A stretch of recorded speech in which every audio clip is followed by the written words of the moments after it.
안녕하세요. 사랑하는 성도님, 부활의 주님이 우리와 함께 하십니다. 우리와 함께 하시는 주님을 찬양합니다. 기도합시다. 하나님 감사합니다. 오늘도 저희들에게 새날을 주시며 또 새로운 삶의 기회와 또 은혜를 베풀어 주시니 감사합니다.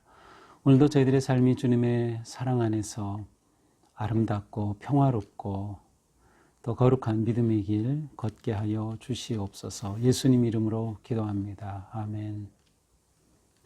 네, 오늘 말씀은 출애굽기 10장 1절에서 20절까지입니다. 꽤 긴 말씀인데요. 오늘 말씀은 제가 한 절씩 읽으면서 나누도록 하겠습니다. 오늘은 이제 8번째 재앙입니다. 8번째 재앙은 메뚜기 재앙입니다. 메뚜기 재앙. 네, 어디서 영화에서 혹시 보신 적 있는지 모르겠습니다. 자, 1절이 이렇게 시작됩니다. 여호와께서 모세에게 이르시되 바로에게로 들어가라. 내가 그의 마음과 그의 신하들의 마음을 완강하게 함은 나의 표징을 그들 중에 보이기 위함이며. 자, 계속해서 바로가 마음이 완강하게 거절하고 있죠. 그런데 하나님께서는 바로가 이렇게 거절하는 그것을 통하여서 하나님의 놀라운 표징을 보이기 위해서 그렇게 되는 것이다 라고 말씀합니다. 자, 하나님께서 바로의 마음을 완강하게 하신다고 하는 이 표현은 사실 우리에게 이해할 때에 좀 까다로운 그런 표현입니다. 왜냐하면 만약에 하나님이 바로의 마음을 완악하게 하셔서 바로가 그렇게 하나님을 거역하는 것이라면 바로의 거역의 책임이 하나님께 있는 셈이에요. 하나님이 바로의 마음을 그렇게 만들었기 때문이죠. 그러나 이제 성경이 말하는 것은 바로의 마음이 완악한 것이 원래는 그렇지 않은데 하나님이 그렇게 일부러 만드셨기 때문이라는 뜻이 아니고, 하나님께서는 바로가 마음이 완악해지시는 것을 그대로 허락하신다, 아니면 내버려 두신다, 아니면 오히려 그렇게 완악해지는 마음을 통하여서 하나님의 계획도 이루어 가시는 그러한 분이시라고 하는 의미가 더 크게 담겨 있습니다. 하지만 표현은 분명히 하나님이 완악하게 하셨다고 하는 것이기 때문에 이러한 말씀을 우리가 정말 완벽하게 이해한다라고 하는 것은 쉽지 않을 것 같습니다. 그러나 분명히 하나님은 우리의 마음을 주장하시고 우리의 마음의 주인이 되시는 분이라고 하는 것, 그러나 그 하나님은 우리를 기계와 같은 존재로 만드셔서 어떤 내 스스로의 결단이나 판단이나 의지 없이 기계처럼 따라하도록 우리를 그렇게 만드신 분은 또한 아니시라는 점. 그래서 하나님은 우리 각자를 소중한 인격적인 존재로 만드셨고 누구나 다 자신의 생각과 뜻과 의지에 따라서 결단하고 또 그렇게 살아갈 수 있게 만드셨어요. 따라서 바로의 완악함은 그의 마음에서 우러러 나온 교만의 결과인데 그 모든 것을 하나님의 다스리심 안에 두었다고 하는 점을 우리가 기억해야 할 것입니다. 자, 이렇게 그의 완강한 마음을 통해서 하나님께서는 오히려 그들 중에 표징을 나타낼 것이다. 자, 2절에는 더 중요한 의미가 나오는데요. 애굽에서 이렇게 하나님이 놀랍게 행한 일들, 곧 내가 그들 가운데서 이러한 행한 표징들은 더 나아가서 내 아들과 내 자손의 귀에 전하기 위함이라. 여기서 내 아들, 내 자손은 곧 히브리 백성들을 말하는 거예요. 그러니까 하나님이 이렇게 엄청난 놀라운 표징과 기적과 이사를 행하시는 것은 단지 바로에게뿐만 아니라 나의 백성, 히브리 백성, 이스라엘 백성들도 하나님이 어떠한 분이신지를 기억하고 내 대대손손 알게 하기 위한 것이라고 말씀을 하십니다. 그렇게 함으로 내가 주인 줄을, 내가 진정한 주님인 것을 알게 될 것이라고 말씀하십니다. 자, 이 하나님의 말씀을 들은 모세와 아론은 바로에게 가서 그대로 하나님이 전하시는 대로 이야기하죠. 네가 어느 때까지 내 앞에 겸비하지 아니하겠느냐? 내 백성을 보내라. 그들이 나를 섬길 것이니라 그들이 나를 예배하도록 그들을 보내라고 또다시 바로에게 말합니다. 4절, 만약 내가 거절한다고 하면 이번에는 메뚜기 떼를 내가 다스리는 그곳으로 보낼 것이다. 그렇게 되면 5절, 메뚜기가 지면을 휩쓸어서 사람이 그 땅을 보이지 않게, 메뚜기가 가득하게 앉아서 땅조차 보이지 않게 그렇게 될 것이다.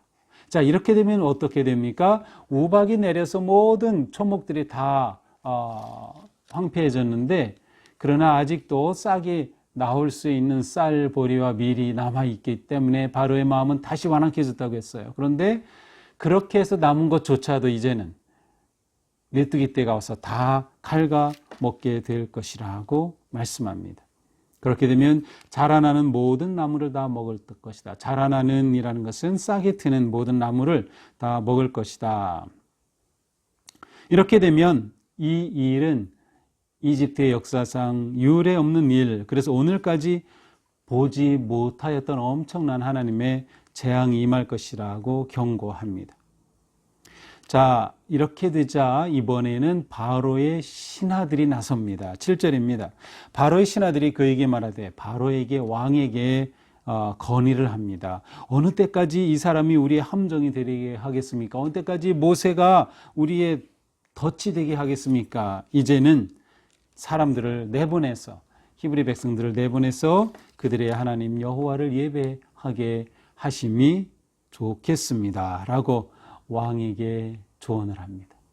그러면서 이렇게 말하죠. 왕은 아직도 애굽이 망한 줄을 알지 못하시나이까?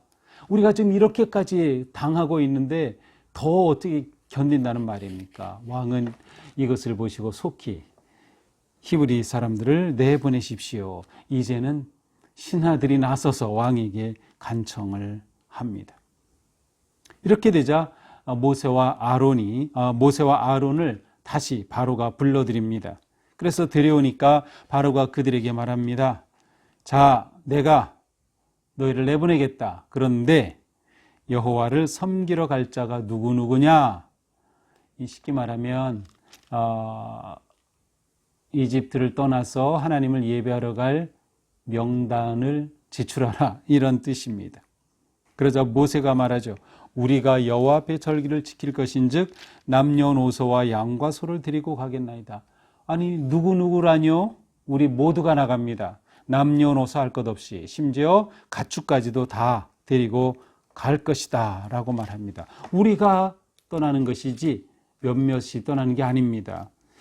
그러자 바로가 그들에게 말합니다. 아니다, 너희가 어린아이들까지 데리고 가면 이게 너희에겐 큰 어려움이 될 거야. 그러면서 그것이 너희에게는 나쁜 것이다. 악한 일이, 힘든 일이 그렇게 되면 내 앞에 놓일 것이다 라고 말합니다. 그러니까 모두 다 떠나지 말고 누구만 떠나는 겁니까? 11절, 너희 장정만 가서, 남자 어른들만 가서 하나님을 섬기라. 이것이 너희가 구하는 것이 아니겠느냐. 그러면서 모세와 아론은 결국 쫓겨납니다. 모세와 아론이 요청하는 것은 모든 백성입니다. 심지어 가축까지 다 데리고 떠나는 거예요. 그런데 바로는 장정만 데리고 가라고 또 타협안을 제시한 겁니다. 그건 받아들일 수 없는 거죠. 그러자 이 바로는 모세와 아론을 내보냅니다. 자, 어떻게 됩니까? 경관대로 이제 재앙이 임할 수밖에 없겠죠. 12절입니다. 여호와께서 모세에게 이르시되 애굽 땅 위에 내 손을 내밀어 메뚜기를 애굽 땅에 올라오게 하여. 그래서 모세가 손을 내밀어서 메뚜기가 애굽 땅에 올라오게 하니 동풍이 불어서, 동풍이라는 것은 저 사우디아라비아 반도 그쪽으로부터 오는 그러한 바람입니다. 이 바람이 불어오더니 온 낮과 밤에 불어 메뚜기 떼가 몰아치게 되었습니다.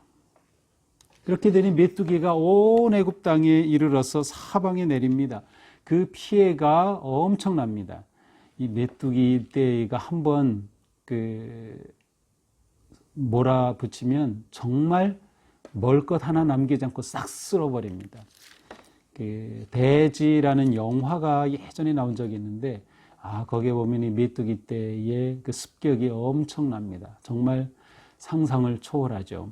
실제로 이 학자들에 의하면 메뚜기 떼가 1km에 뻗쳐서 지나간다고 하면 약 1억 5천만 마리가 될 터인데, 그 메뚜기 떼가 한 번 지나가면 하루 사이에 사람이 3만 5천 명이 먹을 식량, 밀이며 보리며 그것을 싹 메뚜기가 다 먹어 치울 정도라고 하니, 이게 뭐 사람이 감당할 수 없는 것이죠. 자, 이렇게 메뚜기의 때가 임하니 극심한 고난이 닥쳐옵니다. 예전에 우박을 피했던, 또 우박이 떨어졌던 이후에 솟아났던 모든 채소 다 메뚜기가 먹어버립니다. 남은 것이 하나도 없게 되었어요. 이렇게 되자 이제는 16절 바로가 모세아를 급히 불렀어요. 너무 황급했습니다. 급히 불러서 이르되 내가 너희 하나님 여호와와 너희에게 죄를 지었다. 내가 죄를 지었다. 바라건대 이번만 나를 용서하고 하나님 여호와께 구하여 이 죽음만은 내게서 떠나게 해라. 이 죽음의 재앙, 이 재앙만큼은 내게서 떠나게 해달라 라고 급히 불러서 간청합니다. 내가 죄를 지었다. 두 번째로 내가 죄를 지었다라고 고백하죠. 자, 그러나 이게 진실일까요? 그는 이미 앞에서 7번째 재앙 때에도 내가 범죄하였노라 라고 말했지만 금방 마음이 바뀌었어요. 이번엔 정말일까요? 그러나 이렇게 바로의 말을 듣고 모세가 하나님께 구하니까 이번에는 서풍이 불어서, 사실은 북서풍이 이렇게 불어가지고 메뚜기 떼가 확 다 사라지고 말았습니다. 자, 이렇게 되자 바로의 마음이 또다시 완악해졌습니다. 그래서 이스라엘 백성들을 내보내지 않게 되었습니다. 자, 이것이 오늘 본문입니다. 8번째 재앙인 메뚜기 재앙입니다. 자, 이 메뚜기 재앙에서 바로는 너희 장정들만 가라라는 타협안을 제시했습니다. 자, 처음에는 우리가 이 광야에서라고 하니까 아니다, 너희들은 내가 통치하는 이곳에서 드려라. 광야로 사흘길 가서, 아니야, 사흘길은 아니야, 돌아올 수 있는 곳. 그러나 이번에 세 번째에는 우리가 모든 백성이 나가야 되는데 아니다, 장정만 가라. 계속해서 타협안을 제시하죠. 그러나 이런 지하에 모세와 아론은 거절합니다. 하나님의 백성으로 살아가는 것은 장정만 가는 게 아닙니다. 우리의 믿음 생활은 나 혼자만 가는 게 아닙니다. 나 혼자만 구원받는 게 아닙니다. 우리의 믿음의 생활은 남녀노소 모두입니다. 우리의 모든 식구들, 노인이나 어린이나 할 것 없이 모든 사람, 그래서 교회에는 모든 세대가 넘쳐나야 합니다.